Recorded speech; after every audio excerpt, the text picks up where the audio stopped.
Assalamualaikum warahmatullahi wabarakatuh. Ada 5 alasan sunnah merayakan Maulid Nabi menurut Said Muhammad Al-Maliki. Maulid Nabi adalah bagian dari tradisi umat Islam yang tidak bisa dipisahkan dari budaya Nusantara. Setiap daerah di Indonesia memiliki adat dan ciri khas tersendiri dalam merayakan Maulid Nabi. Mulai dari acara sederhana di surau-surau kecil, hingga acara megah dan meriah seperti grebek Maulid di Yogyakarta yang dihadirkan untuk memperingati kelahiran baginda Nabi Muhammad SAW. Memang ada sebagian kecil kelompok masyarakat yang menolak perayaan Maulid Nabi. Mereka menganggap perayaan Maulid Nabi sebagai bid'ah yang tidak layak dilakukan. Tapi hal itu mudah sekali dipatahkan oleh ulama-ulama Ahlus Sunnah wal Jamaah. Salah satunya Said Muhammad Al-Maliki. Said Muhammad Al-Maliki dalam kitab Syarah Maulid Ad-Dibai menyimpulkan setidaknya ada 5 alasan mengapa kita harus merayakan Maulid Nabi, yaitu yang pertama, merayakan Maulid Nabi sebagai wujud rasa bahagia dan gembira atas kelahiran baginda Nabi Muhammad SAW. Pasti bermanfaat di dunia dan akhirat. Bagaimana tidak? Abu Lahab, seorang pembenci dakwah Nabi, diringankan siksanya di neraka setiap hari Senin. Hal ini dikarenakan Abu Lahab bergembira dengan kelahiran Nabi Muhammad. Bahkan Abu Lahab memerdekakan budaknya yang bernama Suwaibah sebagai wujud rasa bahagianya. Diriwayatkan Urwah mengatakan Suwaibah adalah budak perempuan milik Abu Lahab. Ketika Nabi Muhammad lahir, Abu Lahab memerdekakan Suwaibah, kemudian Suwaibah menyusui Nabi Muhammad yang baru lahir. Maka ketika Abu Lahab wafat, sebagian keluarganya bermimpi bertemu Abu Lahab. Sayangnya Abu Lahab terlihat sangat memprihatinkan keadaannya. Keluarganya bertanya, "Apa yang telah terjadi denganmu?" Abu Lahab menjawab, "Tidak ada kenikmatan bagiku setelah berpisah dengan kalian, kecuali aku diberikan minum di tempat ini alam akhirat, karena aku telah memerdekakan Suwaibah." Hadis riwayat Al-Bukhari.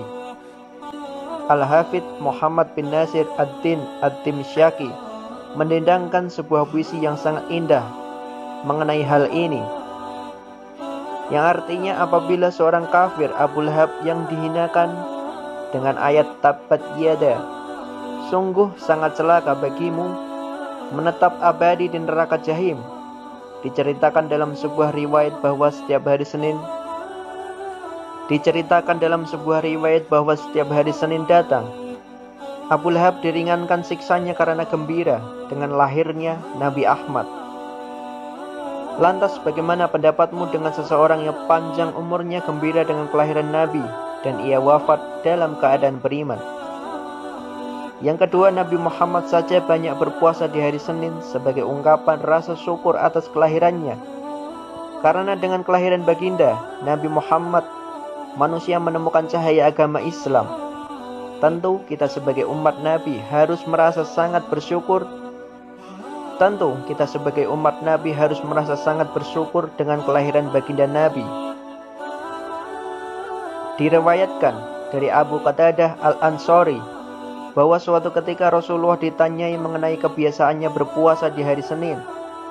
Rasulullah pun bersabda, "Di hari Seninlah aku dilahirkan dan di hari Seninlah diturunkan Al-Quran kepadaku." Hadis riwayat Muslim. Yang ketiga, Allah memerintahkan kita untuk berbahagia dengan sebab rahmat dan pertolongan yang Allah berikan. Sebagaimana Allah berfirman dalam Al-Quran, yang artinya, "Katakanlah Muhammad, dengan karunia Allah dan rahmatnya, hendaklah dengan itu mereka bergembira." Quran Surat Yunus ayat 58. Dan rahmat terbesar yang Allah berikan bagi kita adalah lahirnya baginda Nabi Muhammad SAW. Al-Quran menegaskan bahwa diutusnya baginda Nabi Muhammad adalah sebagai bentuk kasih sayang Allah bagi alam semesta. Allah Subhanahu wa Ta'ala berfirman, yang artinya, "Dan kami tidak mengutus engkau Muhammad melainkan untuk menjadi rahmat bagi seluruh alam semesta." Quran Surat Al-Anbiya ayat 107. Yang keempat, perayaan Maulid Nabi diwarnai dengan pembacaan sejarah kehidupan Nabi. mulai dari kelahiran, budi pengerti, ciri-ciri fisik, kemuliaan serta mukjizat yang diberikan Allah kepada Nabi. Tentu hal ini akan menambah rasa kecintaan kita kepada Nabi Muhammad serta memantapkan keimanan kita. Selain itu, perayaan Maulid Nabi juga sebagai wadah untuk mengajak umat Islam membaca sholawat kepada Nabi. Allah telah berfirman dalam Al-Quran agar umat Islam banyak membaca sholawat, yang artinya sesungguhnya Allah dan para malaikatnya bersolawat untuk Nabi. Wahai orang-orang beriman, bersolawatlah kamu untuk Nabi dan ucapkanlah salam dengan penuh penghormatan kepadanya. Quran Surat Al-Ahzab ayat 56. Yang kelima, perayaan Maulid Nabi adalah bid'ah hasanah atau baik yang telah diajarkan turun-temurun oleh umat Islam. Belum lagi perayaan Maulid Nabi umumnya diiringi dengan ceramah agama dan nasihat yang bermanfaat serta suguhan makanan yang diberikan kepada para hadirin. Para ulama mengambil dalih bid'ah hasanah dari nasihat sahabat Abdullah bin Mas'ud. Yang diriwayatkan Abdullah bin Mas'ud mengatakan, perkara yang dilihat umat Islam sebagai perkara yang baik, maka perkara tersebut baik di sisi Allah. Dan perkara yang dilihat umat Islam sebagai perkara yang buruk, maka perkara tersebut buruk di sisi Allah. Hadis riwayat Ahmad.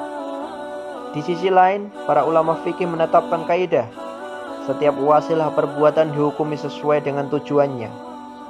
Perayaan Maulid Nabi dihukumi sunnah karena tujuannya adalah meneladani baginda Nabi serta bersolawat kepadanya. Tidak semua yang tidak dilakukan oleh Nabi adalah tercela.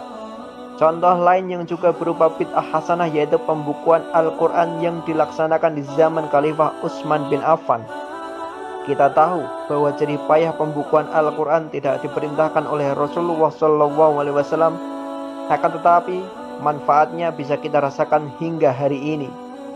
Begitu juga dengan perayaan Maulid Nabi yang telah terbukti sejak dahulu berdampak positif bagi masyarakat luas. Wallahu a'lam bishawab. Semoga hal ini bermanfaat untuk kita semua, khususnya sebagai umat muslim. Wassalamualaikum warahmatullahi wabarakatuh.